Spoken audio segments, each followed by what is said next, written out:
Всем привет! Вы на канале Broken Blind. И сегодня у нас долгожданный обзор на мой мопед Kawasaki ZZR 1400. Страшный сон Хаябусы. И нарезка. Хопа, и пошла. Со вставочками. Чах-пах. У нас тут все пролетает.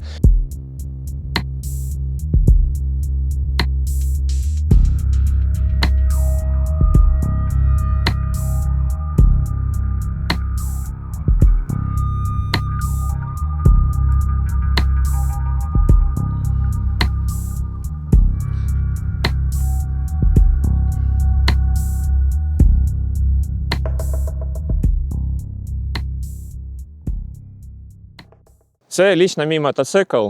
Я цей мотик хочу посравнювати іменно з Дроздом, тому що в мене 4 роки був і тот мотоцикл, і цей в мене вже 4-й год, 4-й сезон.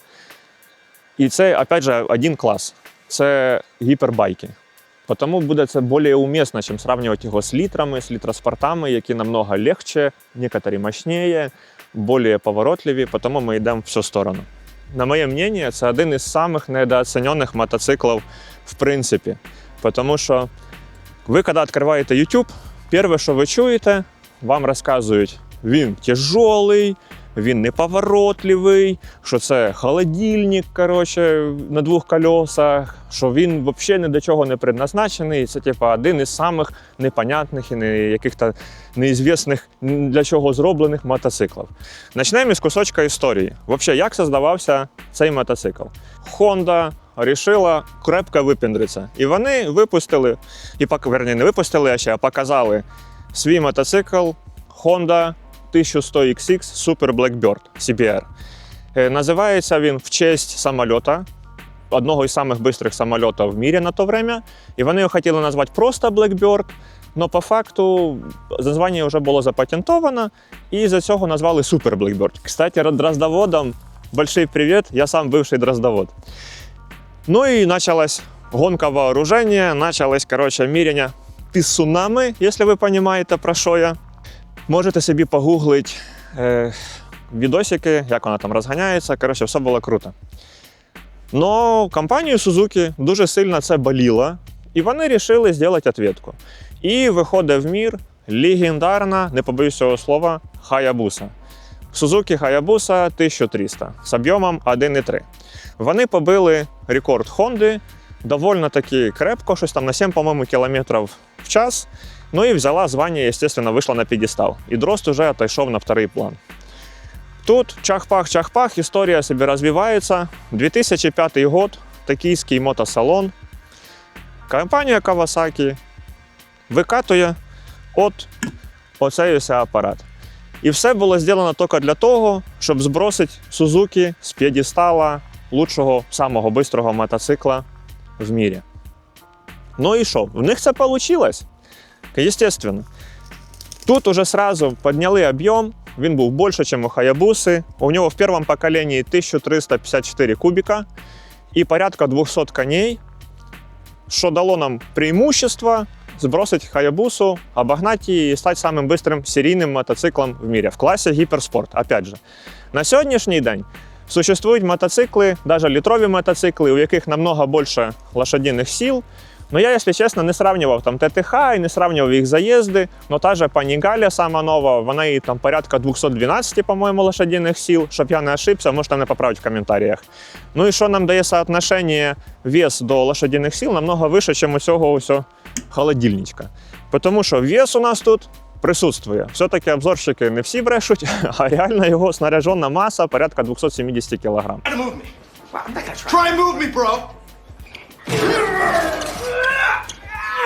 Компанія Kawasaki ще зробила один такий приколдес. Ходь, іди сюди, тобі покажу тепер. Єсть у нас от така от штука розміром з кулак. Це, грубо говоря, нагнітатель воздуха. Називається точно технологія Roam Air, яка нам дає можливість при розгоні свише 200 км в час прирост лошадиних сил, прирост мощності в районі десятка кобилок. Що нам дає, соответственно, почти 200 кобил в стокі, плюс надув порядка 200 до 210 лошадиних сил. Цього не то, що достатньо, а Даже слишком, я би сказав. Тому що не знаю, хто должен бути яким адекватним чоловіком, щоб допустити оцього всього монстра на дороги общого пользування. Поскольку момента тут вони насипали очень крепко. І це було перше покоління. Перше покоління до 2010 року. В 2011 году, кстати, ветер не знаю, чи буде хорошо, чи не буде, ну, надіюсь, що буде окей, бо махнявка присутствує.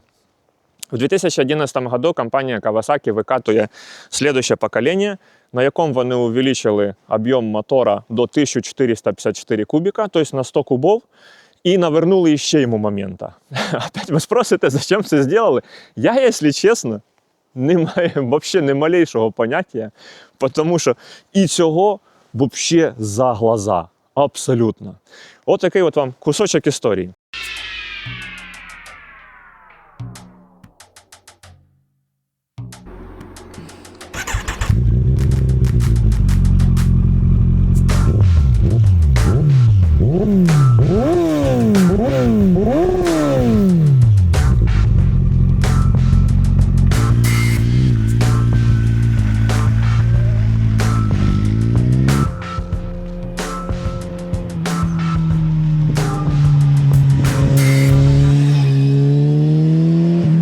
Об'ясню, коротше, чого я брав іменно це покоління, перше покоління, хоча я його брав по самому верху ринку, і це був один із самих дорогих мотоциклів, який був на площадках, коротше.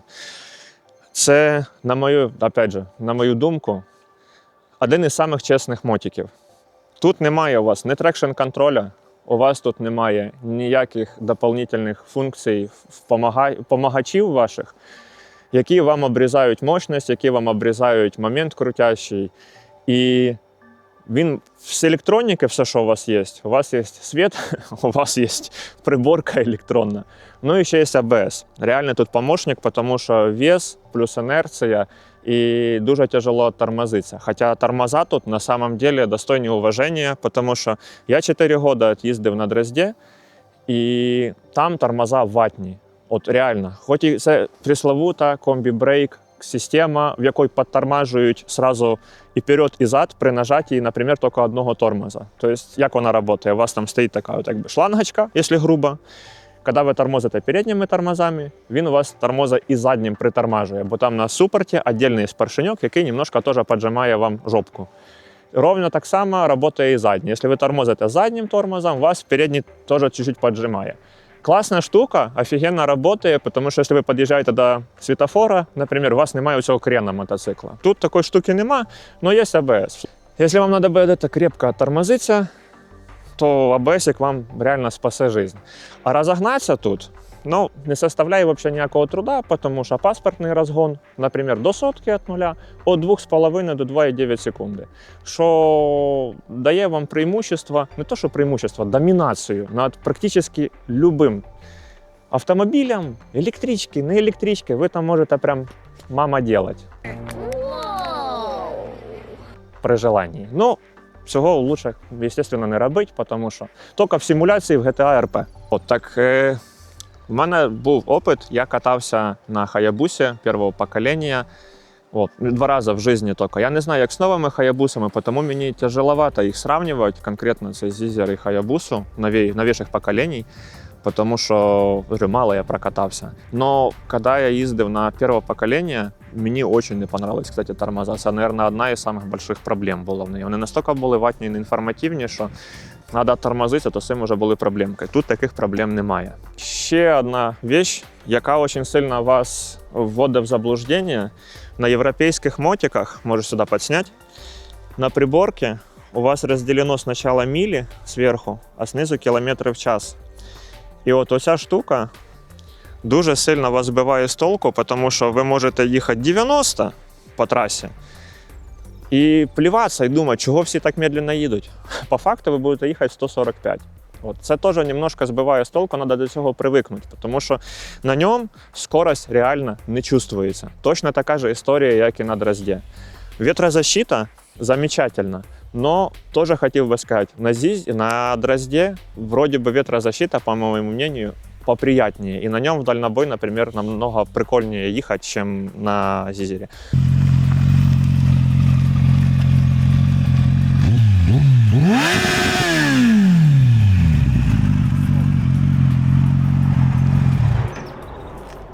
Тепер за мої 15 тисяч, які я на ньому проїхав, можу виділити пару таких основних моментів, кому подойде цей мотик, якщо ви собі його розглядаєте.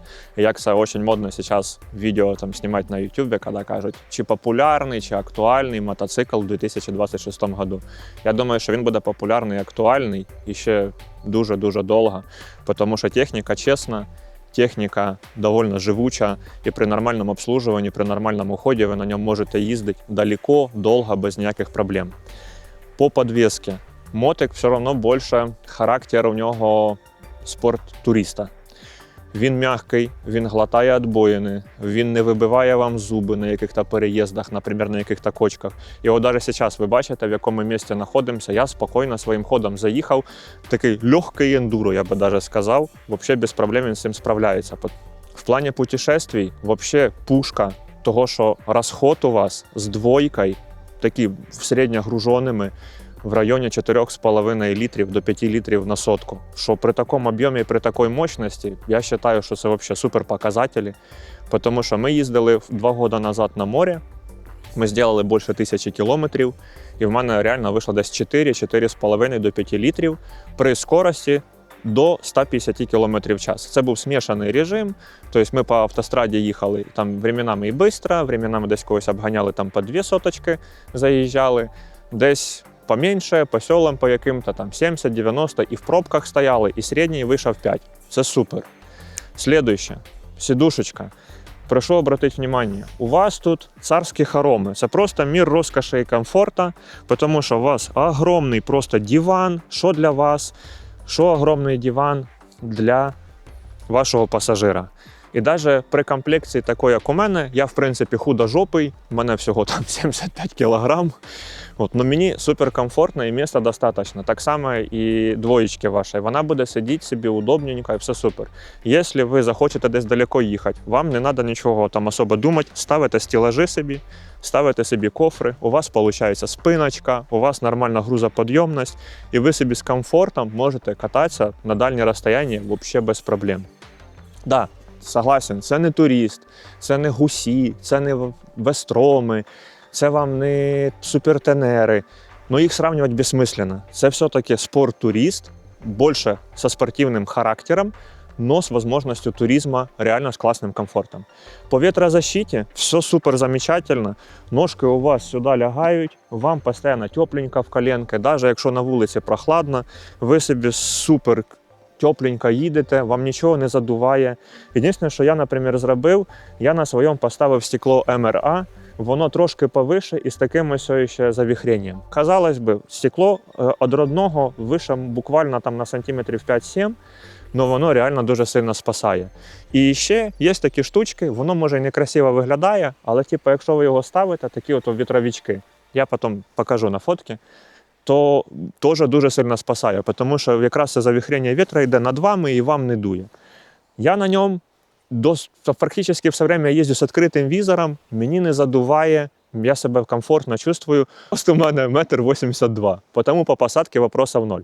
Но якщо ви середнього росту, буде окей. Якщо ви чуть ниже середнього росту, тяжеловато вам буде, поки ви не тронетесь на ньому. На парковці тягати його туди-сюди, да, проблематично. Особливо, якщо ви ще гружений, то без двойки вам буде тяжело, наприклад, ногами відтолкатися назад, щоб його вирівняти, поставити. Но вам двоєчка трошки поможе ваша, підтягне вас, або ваш коріш вас підтягне, або на крайняк, всі ми люди можемо просто запаркуватися отак, а не отак, і ви собі спокійно тронетесь і поїдете. Но на дорогі ви себе чувствуєте просто як на локомотиві. У вас стабільність, він іде як по рельсам, у вас проїжджають мимо фури, у вас дує вітер збоку, не збоку, в лицо. Вас навіть не колихне. Кстати, я їду, у нас дуже сильний вітер сьогодні. Ми спеціально поїхали в ліс для того, щоб поснімати більш-менш в тишині. Но він взагалі не чувствується. Ти собі просто їдеш і все, і тебе не здуває нікуди, ти себе прям з кайфом. Кстати, насчет веса теж, він в повороти лягає реально настільки спокійно, ви його настільки можете ложити. Він такий іменно плюшевий весь. Він дуже приємний. І поки ви його не крутите, взагалі можна собі ні за що не думати. Вам просто буде класно, удобненько. I'm not fat. I'm big boned. Це такий кайф, тому що на легких мотоциклах такого удобства немає. У вас немає ніяких роздражителей внешних, скажімо так. І ви собі от набрали точку, набрали скорость, і ви собі спокійно, уверенно їдете.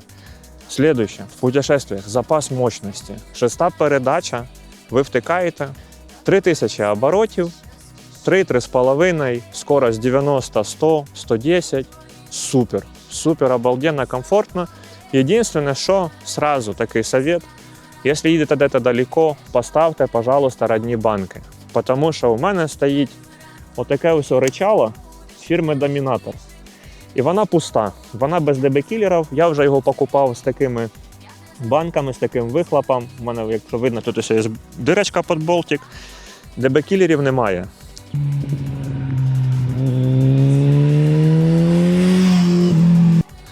Через 50-70 кілометрів голова у вас отака ось квадратна, тому що гуде він прям крепко, тут нічого не зробиш. З родними банками він працює супер плюшево. Тихонечко, шелестить тільки, і ви собі можете їхати прям далеко, довго, і не буде вас нагружати оцей весь звук.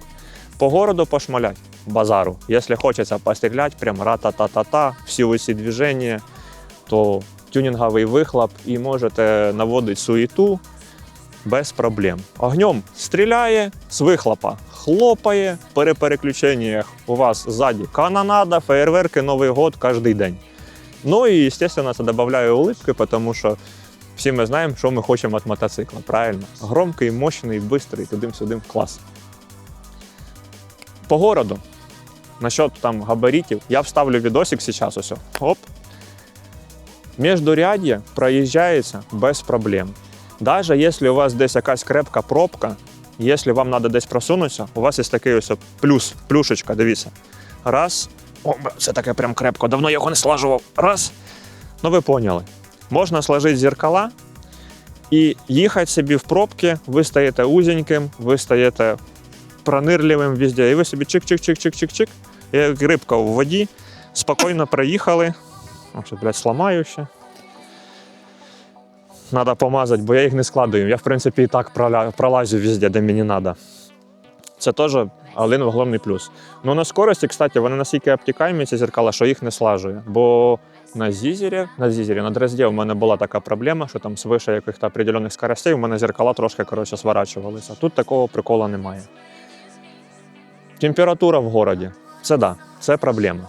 Тому що літом це така печка, опять же, логічно, об'єм. У вас 1,4 движок, що не во всіх машинах зараз нинішніх є. У вас отакий камін між ногами. І коли можна радіатор, не знаю, сюди буде видно, не видно, якщо зняти радіатор, він як у Жигуля. Він там ось от такого розміру, такий полусогнутий. І коли не включаються вентилятори, він тут один по заводу. Я, кстати, із тюнінга додав ще один вторий вентилятор, для того, щоб більше було охлаждення. І, в принципі, це спокійно спасає, взагалі не перегріваєшся в температурі, в пробках, в жару, все окей. Це, кстати, такий советик, якщо надумаєте брати перше покоління, доставте просто вторий вентилятор. І не буде вам буде вам щастя, не буде проблем. Кипить у вас все. Він працює нормально, температура соточка, ножки у вас офігевші. Тут нічого з цим не зробиш. Плюс від вихлопа, якщо поставити, наприклад, вихлоп карбоновий, такий, як у мене був, опять же, на Дрезді, дуже сильно рішає, тому що він так не нагрівається. А тут все-таки це все нержа і температурка присутствує. І двоєчки теж тепленько. З другої сторони, в прохладну погоду ви себе чувствуєте супер-топ, комфортно. По температурі, якщо ви, наприклад, їдете, щоб він не перегрівався, вам треба буквально їхати кілометрів 50-60 в час, обдува йому вистачає, вентилятори навіть не включаються, ви собі їдете з комфортом, все окей. Якщо десь остановитесь, звісно, вентилятори можуть працювати, це нормально, з цим треба смиритися. Посадка. Посадка креветочна. Но вона не настільки креветочна, як на спортухі. Ви сидите вполне собі нормально, до руля ви дотягуєтеся. Да, в пробках, десь на світофорках вам захочеться вирівнятися, захочеться розм'яти спинку чуть-чуть, покрутитися, цього не відняти. все-таки спортивний характер у нього преобладає, ніж туристичний. У мене немає ніяких переділок ні руля, руль не піднятий, але тут уже по заводу у вас кліпони стоять вверх. Тобто у вас руль уже сам по собі чуть вище, ніж на обичних спортах. З виворотом, з поворотами, з цим проблем у вас абсолютно ніяких немає. Опять же, дивіться, з моїм ростом 182, нога у мене согнута, в цілому це не мішає абсолютно. В цілому ви можете в будь-який момент остановитися, трошки розм'ятися собі, походити і на вистріл отак от на раз можна проїхати, думаю, з комфортом кілометрів 100-150 без проблем. Ви не затікаєте, ви себе супер чувствуєте і тому окей. Ну і плюс, опять же, гляньте, скільки у вас ще місця ззаді для вашої двоєчки, для вашого пасажира, либо для якогось рюкзачка, для яких-то вещей. Так що, в цьому це, звісно, круїзний лайнер, це казино Рояль.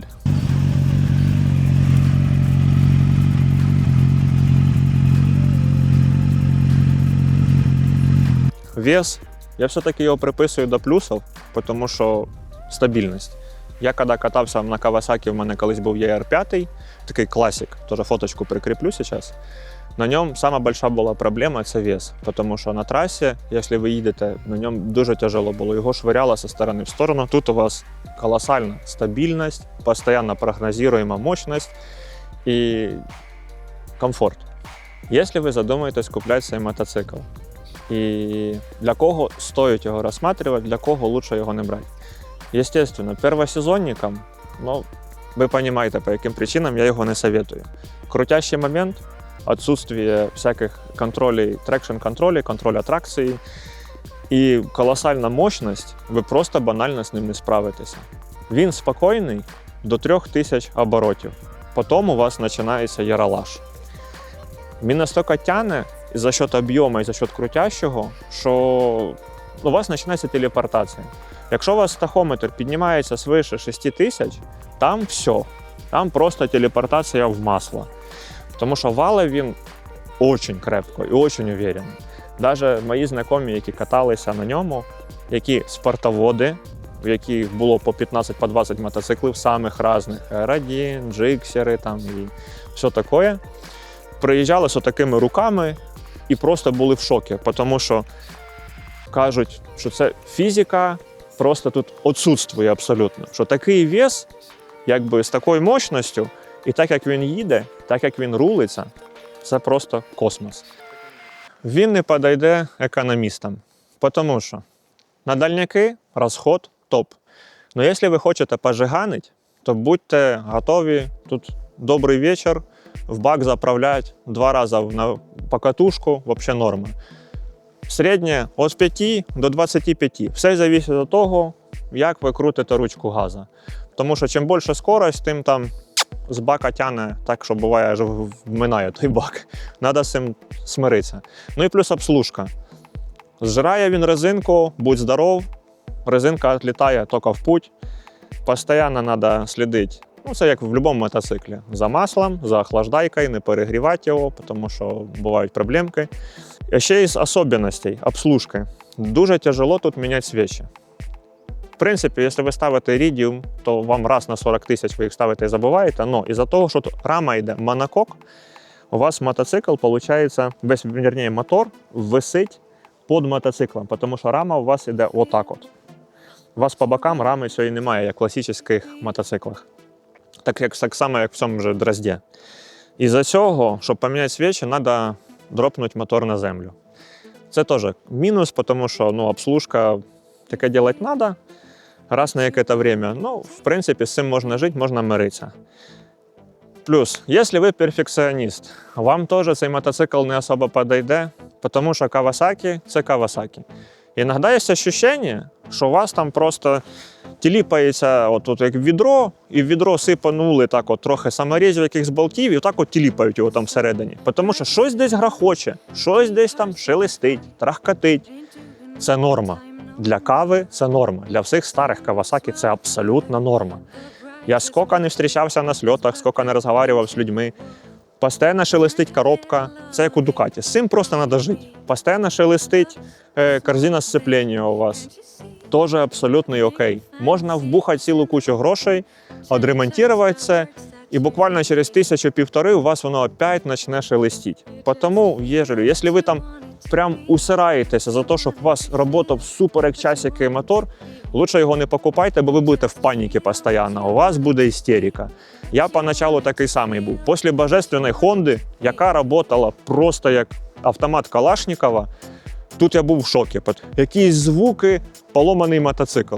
Сразу що? Форуми, сразу які-то друзі, дзвониш, алло, така біда. Як мені сказав один чоловік, добро пожаловать в клуб, у мене щось шаркатить, ну при цьому все хорошо. По факту, так воно і є. Почти 15 косарей накатано на ньому, ніяких проблем немає. Ні з сцепою, ні з чим остальним. Тому живіть просто з цим. Ну і ще один такий мінус, не мінус, ну коротше приколдес.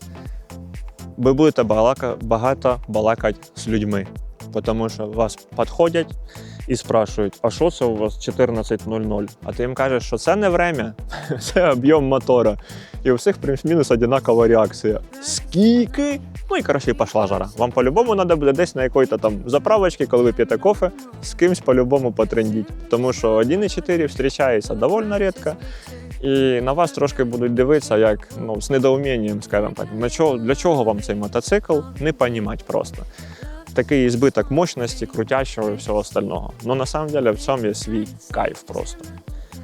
Но якщо ти, мій друг, мій товариш і будущий мій побратим, який хоче собі взяти зізер, я тобі дуже советую, тому що мотик реально стоїть кожної копійки в нього вложений, кожної безсонної ночі, коли ви його поліруєте, коли ви ним займаєтеся, обслужуєте.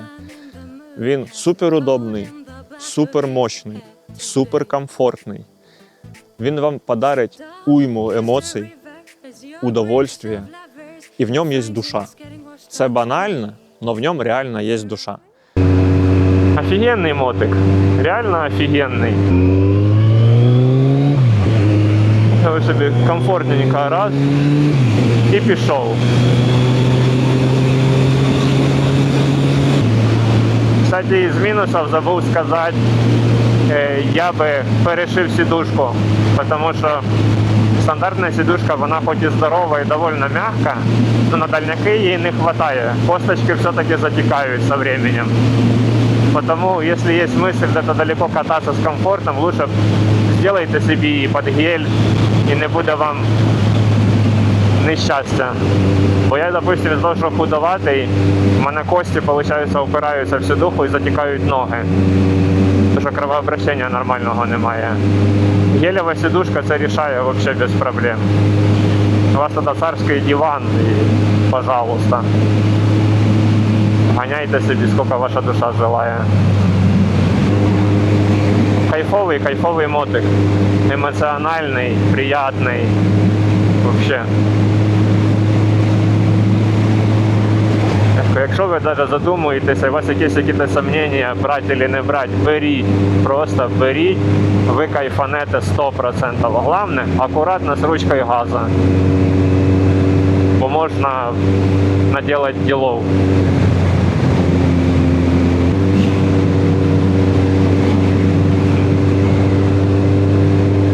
На сьогодні сльот, кстати.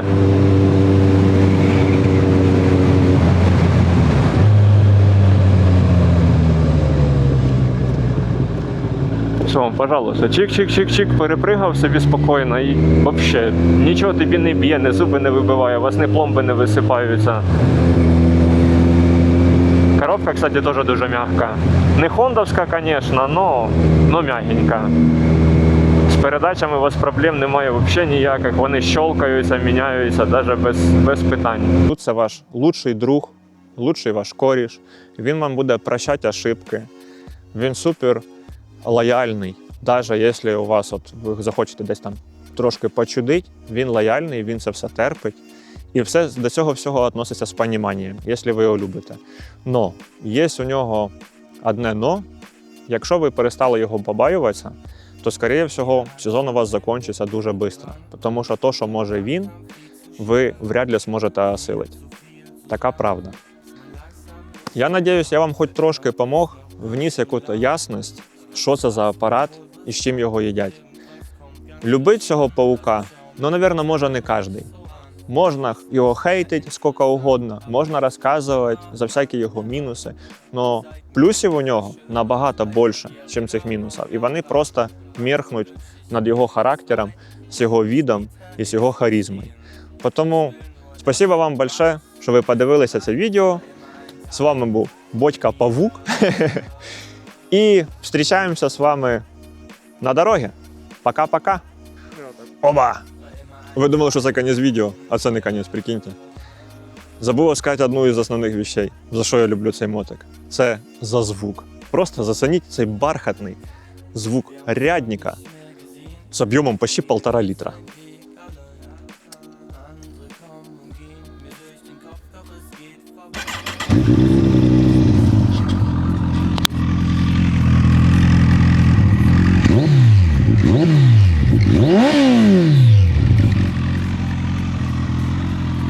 Топ, не?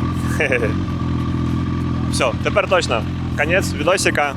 Всім спасибо, всім пока. Später erst gesehen, doch ich will nur, dass du weißt.